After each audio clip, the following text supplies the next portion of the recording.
Dusun Dayak 1846. Salah satu lakaran dusun pedalaman dalam buku Belcher.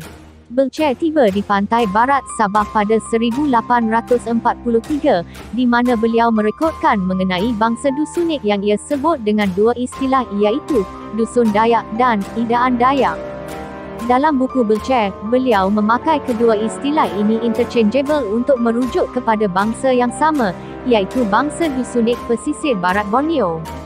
Istilah Idaan adalah istilah sebutan dari kaum Sama kepada kaum agrarian pantai barat Sabah, sementara kaum Abai menggunakan istilah Dusun kepada bangsa agrarian di pantai barat Borneo. Gambar dalam posting ini adalah gambar kaum Dayak Idaan Dusun di pedalaman Kota Belud di tahun 1846, mungkin di area Tempasuk atau Kadamayan. Ciri khas mereka adalah sigar yang berlilit di kepala, seperti yang kita lihat dalam gambar. Menurut Belcher, istilah Idaan berasal dari kata dusunik Kadayan. Istilah Kadayan adalah nama kepada cabang bangsa dusunik di pesisir Sabah yang menetap di kawasan Tempasuk hingga ke Brunei. Ini termasuklah kaum Bisaya dan Dusun Brunei, kerana mereka juga direkodkan menggunakan istilah tersebut untuk merujuk kepada suku kaum mereka. Jadi menurut Belcher, kerana kaum Sama pada zaman dahulu tidak dapat menyebut Kadayan dengan sebutan yang betul, maka istilah itu menjadi Idaan menurut penyebutan lidah mereka. Cara penyebutan berbeza ini sebenarnya hal biasa.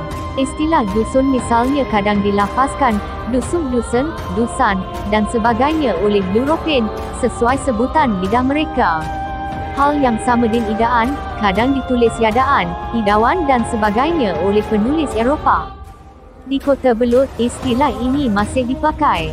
Kaum dusun menyebut kaum di pesisir pantai sebagai Sama, dan kaum Sama pula menyebut kaum di dataran rendah dan pergunungan sebagai Idaan.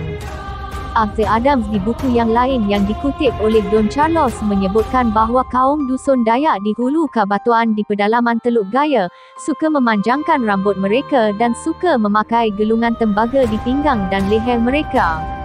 Mereka mengikatkan kepala mereka dengan kain tenunan yang ditenun dari serat tumbuhan. Mereka juga memakai anting-anting dari tembaga.